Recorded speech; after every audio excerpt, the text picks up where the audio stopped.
and what is up, gang? Thank you for checking out Sledgehammer TV tonight. So many things wrong with tonight's episode of Monday Night Raw that we might be here till the wee hours of the morning until all is said and done.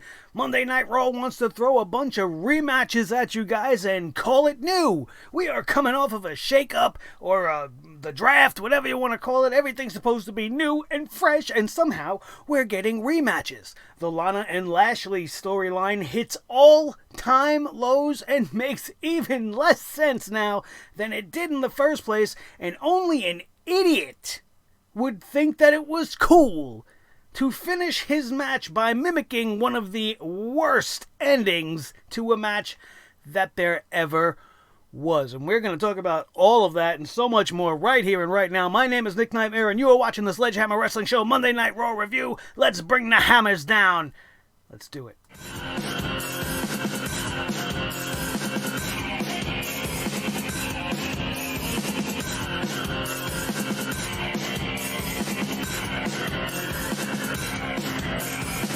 Sledgehammer Wrestling Show.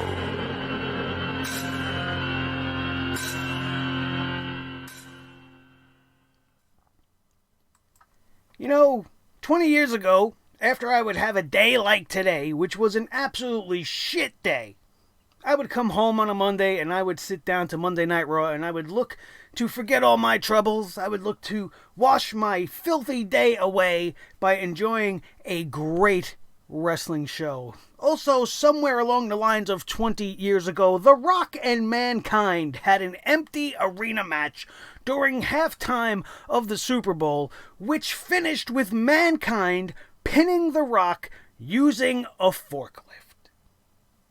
Here we are in 2019, and obviously if you watched Monday Night Raw tonight, you know why I am bringing this up. That finish to that match is widely regarded as one of the worst finishes to any match anywhere ever. We watched Mankind and The Rock battle for nearly 20 minutes during halftime, only to see Mankind pin him by using a stupid forklift. Alright, and everybody shit all over that 20 years ago. Here we are. Seth Rollins does the exact same thing to Eric Rowan. And to make it even worse, this guy wants to look cool. How do we make Seth Rollins look cool? Oh, let's have him pin Eric Rowan with a forklift. That's one. That's not cool. And what makes it even less cool is he didn't even do it himself. He's standing in the back. Who can work this thing?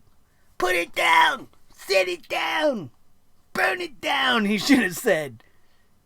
What a nerd. How awful. That match should have ended with the curb stomp.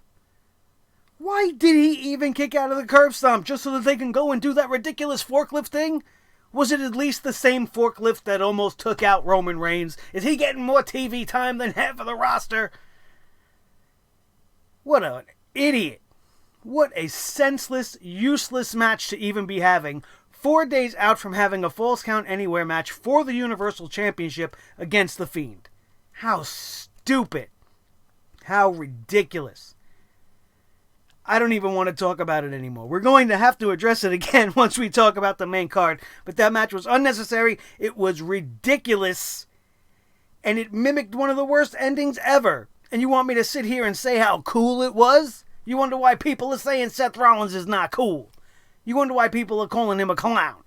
They're trying so hard to make you give a shit about him, and you just don't, do you? Because I certainly don't anymore.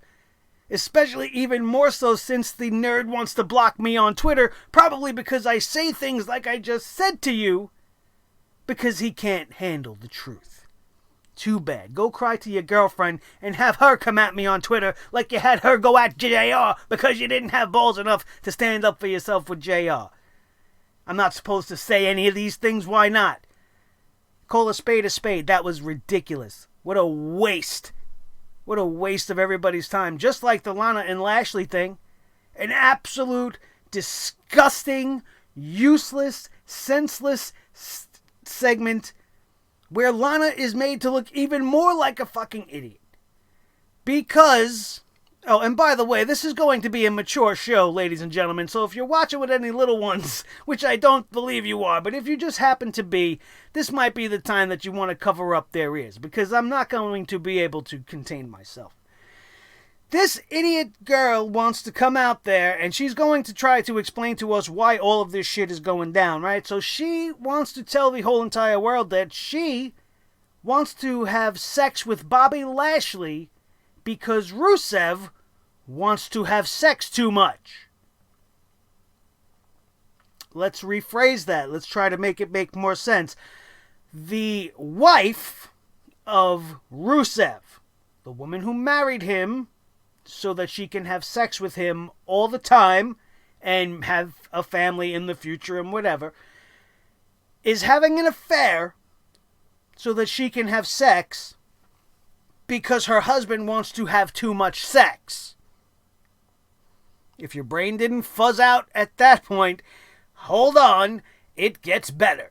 Because she goes on and on talking about she don't want to be Mama Rusev, she don't want to have Rusev's babies, she's a fashion influencer, she's a this, she's a that, and she don't want to be having babies.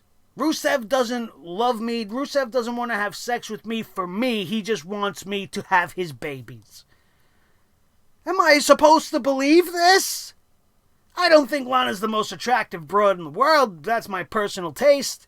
I think she looks like a walking bag of plastic. But listen, Rusev loves the shit out of this girl. Am I not supposed to acknowledge all of the things that we've seen in the public eye? If you have ever watched any episodes of Total Divas, which I am guilty of having watched, you will know that Rusev is just in love with this woman. And you can't blame him. He asked himself, he said, can you blame me? Why wouldn't I want to have sex with my wife all the time? I think that's the whole purpose of marriage. Is it not? Like, none of this makes sense.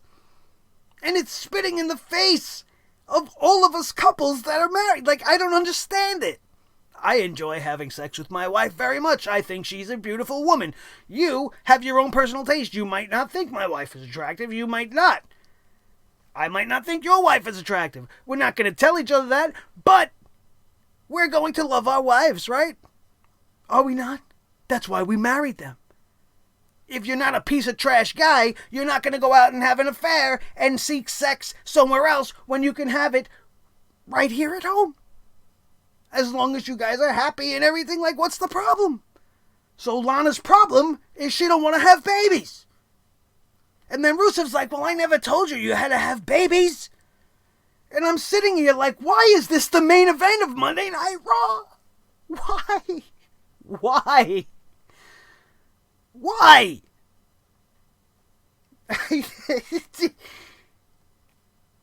It boggles my mind. Can you guys explain this to me? I know we asked for storytelling, but we wanted good storytelling.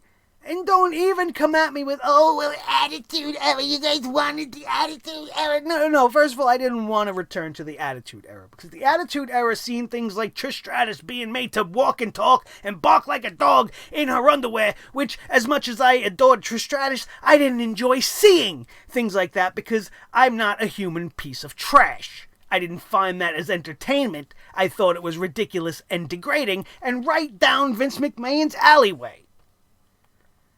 There was not any of this type of bullshit either. And I don't care for it. And it's just distasteful. And you got Lana gobbling on Bobby Lashley's head like the giant milk dud that it is. With Rusev laid out. They're making out like we're watching Pornhub. It's not even like regular, TV making out. She was like licking his fucking face off. Why do I have to endure this? Because Vince McMahon wants to see it? We need this to be the driving force between a Rusev versus Lashley feud? It couldn't be about maybe just seeing who the better man is? It has to be about his wife and all this shit?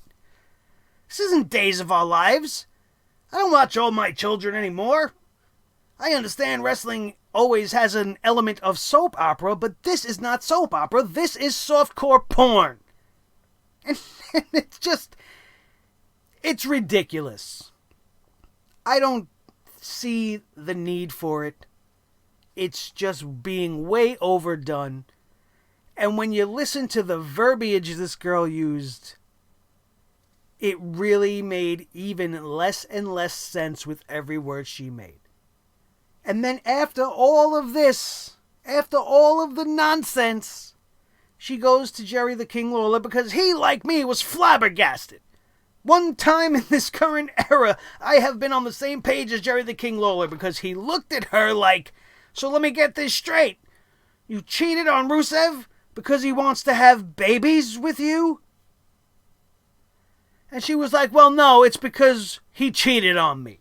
And I'm like, what? Did they just change it on the fly? Did they just get message to her, well, the baby thing didn't work. Somebody just tell her to go with the cheat angle. Because if that's the angle.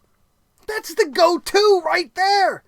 The whole, I'm sleeping with somebody else because my husband wants to sleep with me too much was unnecessary. All she had to do was come out there and say, well, Rusev, I'm sleeping with Bobby Lashley because you cheated on me, bro. And he could be like, no, I didn't. And where did you hear that? And she could say, Lashley told me. And then the battle could ensue. And you could, at least make sense of it. But you spent the first 3/4 of that promo telling the world how your husband wants to have sex in the living room, the laundry room, the arena, the backstage, the laundromat. Rusev always wants to put it in me. But I don't want him to put it in me, so I'm going to let Bobby Lashley put it... But what? What? Why are we talking about this? Why is this a subject on my wrestling show? Because Vince McMahon made me watch this trash. And I have to sit here and report it to my sledgeheads as if we give a fuck about any of this. Because we don't. We don't. We don't. I've spent far too much time on it as it is, but that's because it makes me so angry. It makes me embarrassed to be a wrestling fan, and that is the worst thing you could do to me. I would never bring my friends over and be like, hey man, you know what? I'm really into pro wrestling. You should really watch this, man. It's really, really good stuff. Maybe on a Wednesday. This is the flagship show of the biggest company in the world. And this is what they give us. Holy shit. Holy shit, what an open. Let's talk about this show. The only thing about this show that I did enjoy was about the first 10 minutes or so. Because we had Paige come back out on Monday Night Raw again with her lips all puffy and whatnot. And then she would be introducing her former tag team, the Kabuki Warriors. And while this to me was predictable, I'm sure it caught many people off guard. And all I could think about was, wow, wouldn't it be great to see the Kabuki Warriors really go full heel and turn on their former mentor, Paige, right here. I was all in on it. And then they did it. And I was like, wow, maybe tonight's not going to be so bad. And then we had the match with Becky Lynch versus Kairi Sane. And while this match was very entertaining, the match was good, the finish is where Monday Night Raw starts to go off the rails, because I don't see the value and I do not see the point in making Becky Lynch defeat one half of your women's tag team championship, of your women's tag team champions rather, only 2 days out from a tag team championship defense. You didn't have to make the Kairi Sane beat the women's champion. You could have done what was so easy to do because you had Asuka standing right there. All you had to do was have Asuka interfere to save her buddy. Becky Lynch gets the win by disqualification. The Kabuki Warriors went full heel. Alright, they turned on their mentor. They brought this new awesome coolness that they have, this weird factor. Asuka doing the whole mist thing, spitting right in the face of Paige. She was acting like she was blinded. Everything was done so well And then Kairi Sane puts on this great match with the current WWE Raw Women's Champion, and it's all erased once Kairi Sane taps out. There was no need to do that. You've made them look like losers on the night that you wanted to establish them as a real threat and a heel team, and you just messed this up. Asuka was right there. All she had to do was pull Kairi out, throw a punch, break up a 3 count, something. Next thing you know, we would be looking forward to a rematch. But now, Becky Lynch has beaten Kairi Sane, who's already gotten 1 pin on Becky Lynch previously anyway. So, typical 50-50 shit from the WWE, which is what we always see and we've become accustomed to at this point. This match had a decent amount of time, but the finish really, really killed it for me. Killing it for me even worse was that we came back to Charlie Caruso interviewing R-Truth. And R-Truth did his whole thing. And he says he's got his eyes on the prize, and now he needs another set of eyes, and he got some glasses, and they got bifocals, so now he's got 4 sets of eyes, and some kind of eyes, and this and that, and I already know that I don't care about whatever it is to come next, but what makes it even worse is that what's to come next is a match between R-Truth and Buddy Murphy. Buddy Murphy. The same Buddy Murphy that can give you a highlight of the night style match with anybody in the ring. The same Buddy Murphy that was one of the best cruiserweight champions the WWE has had since making that title. The same Buddy Murphy that was part of a fantastic tag team in NXT back in the day.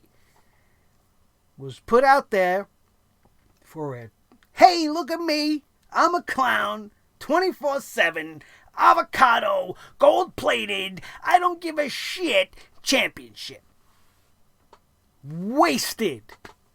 Absolutely wasted. Here you could have had R-Truth, one of the more prolific guys in the ring. We've talked about it on this channel forever. Before they gave him the 24/7, I'm a clown, I don't give a shit, look at me, hey, laugh at this championship. I loved R-Truth. I always gave him high praise and told you guys he was deserving of much more because his in-ring potential is so great. He's such a fantastic wrestler. And if he was in there with Buddy Murphy, it would have been fucking a great match. Would have given them 10 minutes. They could have put on a show-stealing match that nobody could have anticipated coming. But instead you want to send in the clowns. Ridiculous. 2 minutes, and it was over. Buddy Murphy wins by a fluke. Thanks to everybody's retarded involvement. This was really, really dumb, and I hated it. I also hated the Authors of Pain promo. Once again, these guys come out there, and they're talking all this gibberish, and they're talking about how people don't like when they talk in their own language. And I want somebody who speaks that language, maybe if you're watching this show, hit me up in the comment section and really tell me what they actually said. Because I have a feeling the WWE's translation isn't what the Authors of Pain was saying. I have a feeling they were saying, please help me. You guys, somebody get us out of our contract. Please let us out because we're stuck backstage in a room next to Aleister Black's room, and they won't let us out, and we can't do anything but sit here in these chairs in these suits, and the only way out is to talk to you guys in our own language and hope that somebody picks up the message, because the WWE don't even know what we're saying. They don't have anybody that knows what we're saying, so they're making up their own lines. So somebody please help us. That's what I think it says. If you speak the same language as the Authors of Pain, and that's what it says, let me know, bro, because let's get them some help. Let's try to help these brothers out, because they're being wasted. Keep talking. Maybe we'll see them in action sometime. Maybe we'll see the Street Profits in action sometime. But instead, following this, we get a Street Profits promo. And the Street Profits want to come out to all their fanfare. Their music is going. They got a great hype theme song. They got their little track suits on. They got their red cups. They go through the crowd. They're taking up all this time. They're having a good time. They get to the ring. They tell everybody, yeah, we're the Street Profits, and all you other tag teams better watch out because we want the smoke. And that was it. That was it. An absolutely useless waste of time. A useless waste of time. Why was this necessary? I don't know. Oh, well, you're going to give the Street Profits mic time. But that wasn't mic time. They came out there. They barely said anything. They said their catchphrase and then they left. How is that exposing people to what they can do? It's not. And sure, they would show up later in the evening, but there was a much better spot to use them. How about you put them against the stupid Chicago Cubs instead of putting the Viking Warrior Raiders, the World Tag Team Champions, against two jobbers dressed in Cubs outfits? Meanwhile, Raw's in St. Louis. The Cubs have been out of contention forever, but just because the World Series is going on, they went baseball with it. They didn't have an NFL rival they could address these two idiots as? Why the Cubs? Are the Cubs that hated in St. Louis? I don't know. You guys can educate me on that. I really don't care. You know why? Because we're not watching baseball. I wish I was watching baseball. We got two idiots dressed like the Cubs. We would have had the Street Profits come out there and eviscerate them. That maybe would have been cool. Everybody would have got hype. The Street Profits could have got over a couple of jobbers because we haven't seen them doing shit lately, so that would have at least been something. It would have been great. And you wouldn't have wasted the tag team champions doing nothing. When do you remember growing up, or even in the Attitude Era, seeing the tag team champions go up against two complete nobodies? Explain it to me. Sure, there may have been a time or two where, like, maybe Owen and Yoko or some other heel tag team was like, oh, we're going to fight these two idiots right here. And then they would be challenged by an actual team. You know, or something bigger would come out of that one moment. You know what came out of this moment? Nothing. Nothing. Not for the Street Profits, nor for the Viking Warrior Raiders. You know what else I got nothing out of? The Ricochet versus Drew McIntyre rematch. Am I supposed to give a shit about a match I've seen 7 times already because there's a Hogan and a Flair out there? There should not be a Hulk Hogan on this show. I don't care how you feel about him one way or another. The bottom line is, it's 2019. Majority of the young people in that arena don't give a flying fuck about Hulk Hogan, and recently, due to the news, only know the negative sides that come with that name. So maybe it's not worth having him out there. Because as much as I was a Hulk Hogan guy, as much as I love Hulk Hogan and respect what he did for my life growing up, there's no need for him anymore. And the same for Ric Flair. Are you determined to make the man be out there when he passes out and leaves this world? I don't understand it. What is their purpose? To sell this tag team match? Why?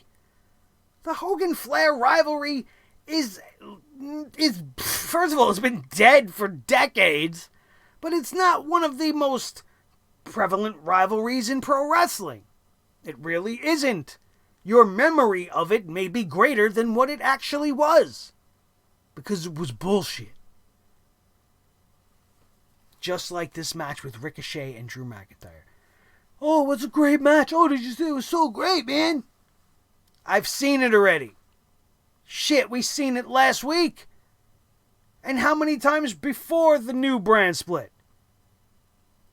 How many times were they opposite each other in 6-man tags? Ever since Ricochet's come up, he's been wrestling Drew McIntyre. And you want me to get excited about this match? This match should be this good because they've gotten plenty of practice. That's a line I like to use here because when everybody starts freaking out about this matchup between two men we've seen wrestling each other for months, why are you surprised that it's so good? It's well rehearsed, well practiced. They know each other. They know what they're going to do. And while it makes for an entertaining match, I'm sick and tired of seeing it. The best part about this matchup was the ending where Randy Orton came out of nowhere, delivered an RKO, rendering over 15 minutes of action completely useless. They could have cut this match in half and maybe got even more of an effect, because this match would have just been getting going again for the 8th, 9th time, whatever it is, and Randy Orton would have stopped it from even really kicking off, giving the edge to Team Flair and yada, yada, yada over this stupid 10-man that nobody cares about on a show that nobody's going to be watching anyway, because we're all going to be trick-or-treating and looking at hot broads in their costumes. The wife's going to love that line. But anyway, it's Halloween. It's what happens. What are you going to do? So, after this segment, we had AJ Styles and the OC. Coming up on Umberto Carrillo, last week's All-Star, that everybody wanted to be like, oh, he's a star now. He's a star now, you guys. No, he's not. First of all, it's almost unprecedented, I think, for a superstar to come up to the main roster and then have in his first 2 matches a World Heavyweight Championship opportunity, and then have it followed, or Universal Championship opportunity, whatever the case may be, and then have it be followed by a mid-card title opportunity in the kid's second match on the roster. Now, whether or not the title was on the line is not even the point. The point is, these are 2 very high-profile matches for Umberto Carrillo. And while tonight's matchup with AJ Styles was absolutely fantastic, I'm not getting excited about it. I'm not even going to say that he's made himself a star, because we have seen this song and dance before. We talked about it last week on this show when we were talking about his match with Seth Rollins. We've seen guys like Buddy Murphy and Cedric Alexander bust out the minute they step foot in the door, and then have some great matches with some great talent and go right down the tubes. We've seen this a couple of years ago as well with guys like Andrade. We're still seeing it with guys like Sami Zayn and Kevin Owens. Why am I supposed to get excited? I'll get excited when the run really is happening. I'll get excited when it gains some momentum. Right now, we got 2 great matches from this kid, and I'm appreciative of his efforts, and I thought they were great, great matches. But everybody needs to dial it back on the, it was a star-making match. No, those don't exist anymore. You need to maintain. You need to stay on TV. You need to be consistent. And if that is allowed to be the case, maybe we can get behind this kid. It's not that he doesn't deserve it. He's proven through his actions that he is more than deserving of being in such high-profile matchups. But being the main event match of the evening 2 weeks in a row might be a bit much. Might be a bit much for a young guy. I don't know, it comes off to me as a little pushy, but I'm not going to shit too much all over it. The worst part about it is the fact that he's just being booked in that loser babyface role at this point. And it's only 2 matches. We can't call 2 matches a streak. It's just the beginning of a trend, so we'll be easy on it. But I'm not too over on Umberto Carrillo being the next big thing in pro wrestling just yet. I thought the same thing about Buddy Murphy, and look at what they did to him tonight. We talked about briefly the tag team champions, the Viking Raider Warrior Raiders, defeating Rizzo. Oh, hello, Rizzo. What is that name? Rizzo and Bryant. Are these 2 last names from the Cubs roster? You guys let me know, Cubbies, because I don't know. Rizzo and Bryant. Sounds like a fucking law firm. Hello, Rizzo and Bryant. What can we do for you? In a non-title match, they had to clarify, as if these 2 jamokes were going to get a championship opportunity versus these guys. The saddest part about this whole thing was that these 2 Chicago morons got the biggest reaction of the night. They were booed out of the building worse than any heel on the roster all night long. And if that is not a state of the WWE right now, and just how bad this show has become, that fans care more about two skinny little loser jabronis dressed up in Cubs outfits that you can get from the local Halloween store. Give them two ridiculous names like Rizzo and Bryant, and we're supposed to care. That makes the Viking Warriors look good. That makes the Viking Raiders look good. Don't you think what I said before would have been maybe a little bit better? About the Street Profits getting this spot? I certainly think so. This was followed by another rematch, but this was a rematch with purpose because of Zelina Vega's involvement over last week. Give me whatever reason you want. It's a rematch. It's a rematch of a rematch from years ago. I feel like we're back on SmackDown circa 2017 when Andrade first came up and all they did was make him wrestle Sin Cara. Here we are again. But now Sin Cara's got a friend. Catalina. Some new female. She's a Chilean wrestler. She's being fast-tracked to the main roster to be alongside Sin Cara. Why? Just to battle Zelina Vega, I guess. I don't know what their connection is outside of that. I guess we'll learn more about it. Probably not. Did you care about Catalina? I like Catalina on my salad. It's a delicious dressing. You know the one. It's like a little dark red. Kind of like a Thousand Island, but better. Or like a spicy French. Delicious. Getting hungry. So, Andrade defeats Sin Cara again tonight. So Sin Cara's lost twice now. It didn't matter that he brought his favorite salad dressing broad with him. She didn't make no difference. She took out Zelina Vega. She equalized that. But there was still enough of a distraction for Andrade to get the roll-up and then have his foot on the ropes and cheat to win. So I guess we'll be seeing this again. Expect to see the mixed tag team matchup sooner than later, you guys. Charlotte Flair and Natalya were teamed up tonight to take on the Iconics. And this match was less than 5 minutes long, and it was completely unnecessary. And you guys might not be with me on this, but I think that the WWE failed tremendously on an opportunity to relaunch the Iconics tonight. First of all, they did one thing right, and while the Iconics came to the ring, they did not have a live microphone. They did not make my ears bleed, so points for that. Secondly, you got Charlotte Flair and Natalya being teamed for absolutely no reason. It seems very random, and it is very random. But here you have a legend in the business. Natalya's on her way out. She's practically a legend. And you got Charlotte Flair, a 10-time women's champion. Don't you think this might have been the opportunity to give the Iconics a win?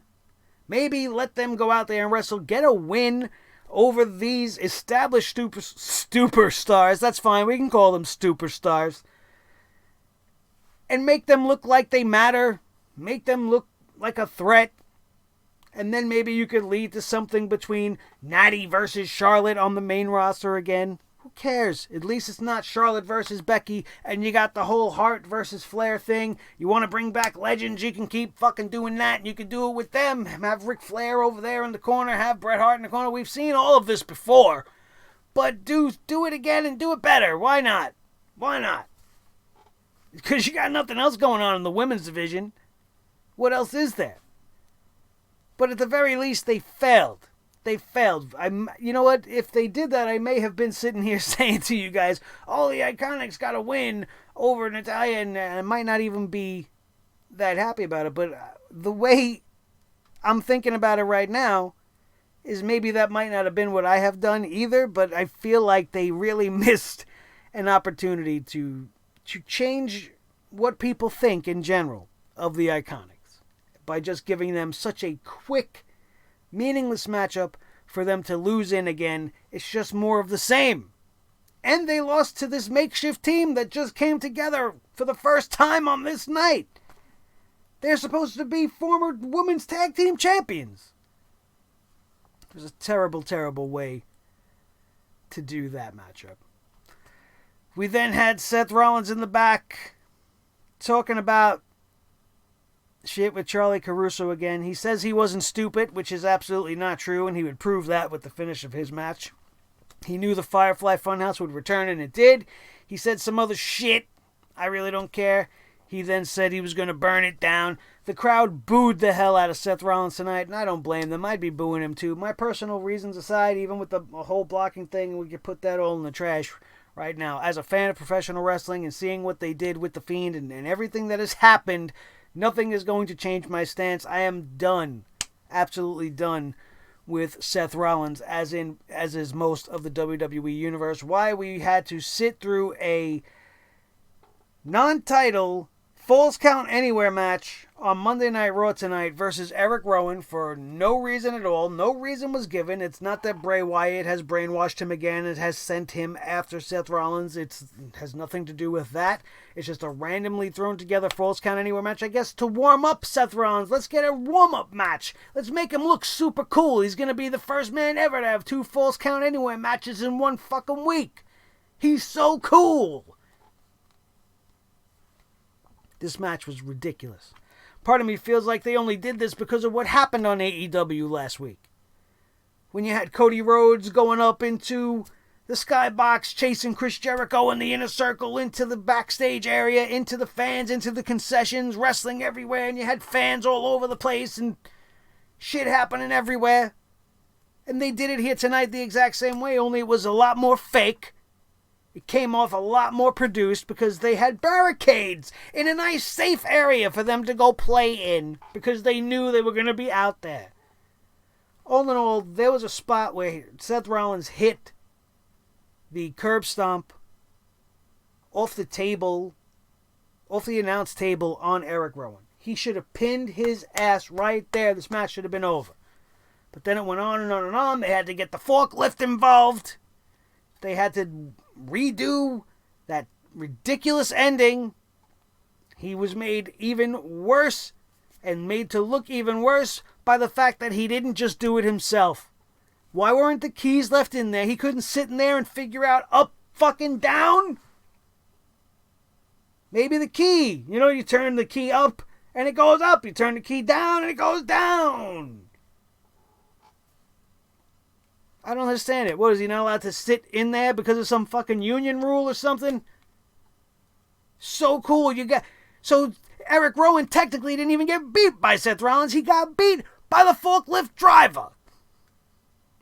Please let it be the same forklift that they used for Roman Reigns. At the very least, there would at least be a little bit of continuity there. How ridiculous. This whole thing was so stupid. So stupid. I really, really hated it.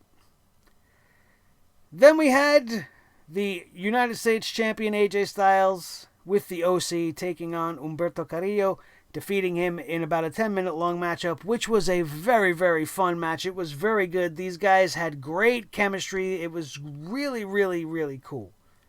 And this is the type of wrestling that I like. It would have only been made better if it's given a little bit more time.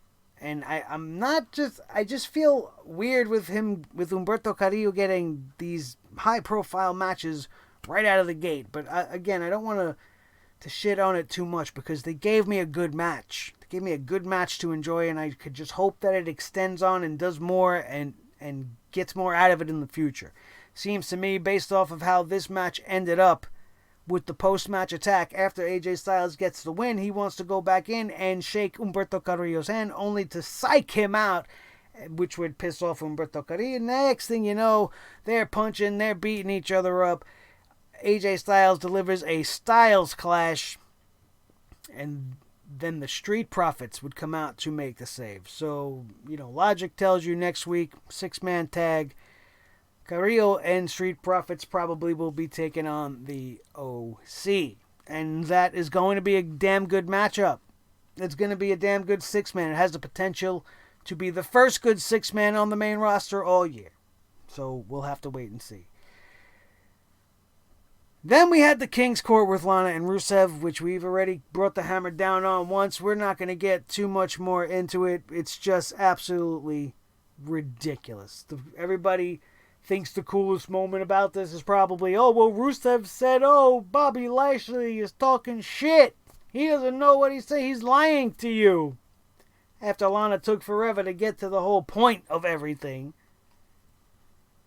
It's so ridiculous. I can't even believe this is the end of Monday Night Raw as Lana grabs Lashley and they made out like a couple of disgusting porn stars over Rusev's lifeless body after Bobby Lashley would deliver a spear, and it was just madness. It was just madness. I want this storyline to die. I'm surprised that they are continuing on with it the way that most of the community, most of the fans, and mostly everybody that I see everywhere, nobody's liking this except maybe Ryan Satin, who's a clown right now. If he really is enjoying this, he's just...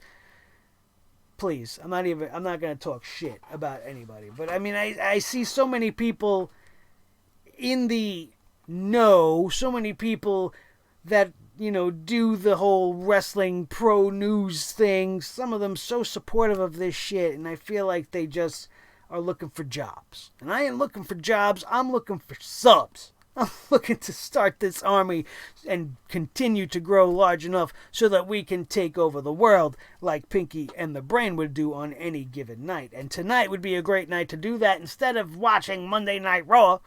I don't even know if there was a World Series game I probably should have been watching, which would have been better, worth my time, and I don't give a shit about the Nationals or the Astros. This Raw was absolutely missable, because you've seen most of it, and whatever cool stuff they tried to do that was different, aside from Carrillo and AJ Styles, you don't really have to go back and watch anything.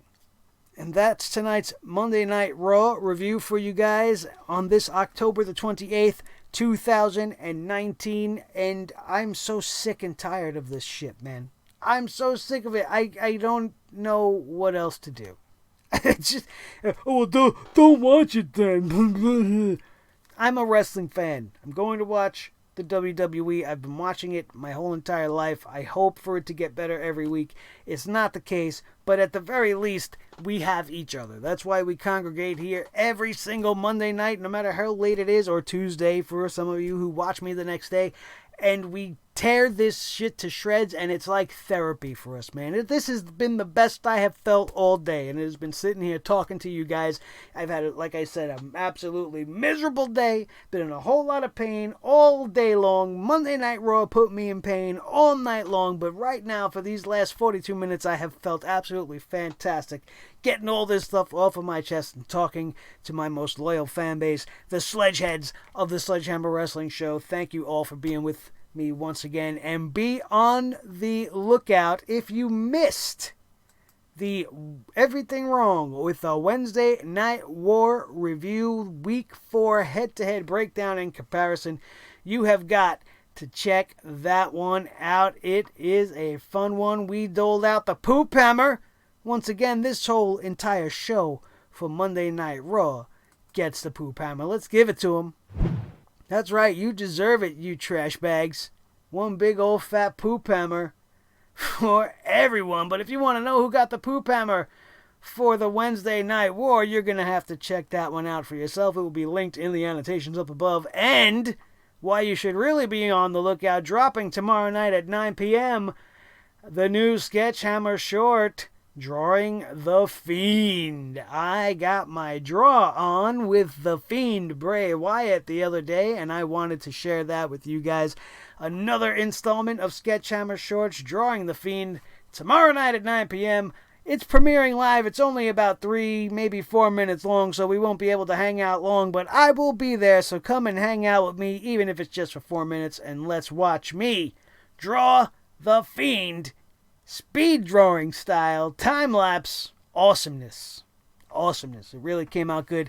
Really actually surprised myself, and I hope you guys turn out and watch that one. And you can watch me draw Sasha Banks as well. That's on this channel, as well as the hammering of AEW, the hammering of NXT, the hammerings of SmackDown Live, and anything else the WWE wants to throw at us. Little programming note, I'm not too sure when we are going to get to the Crown Jewel, or if we are going to do it at all.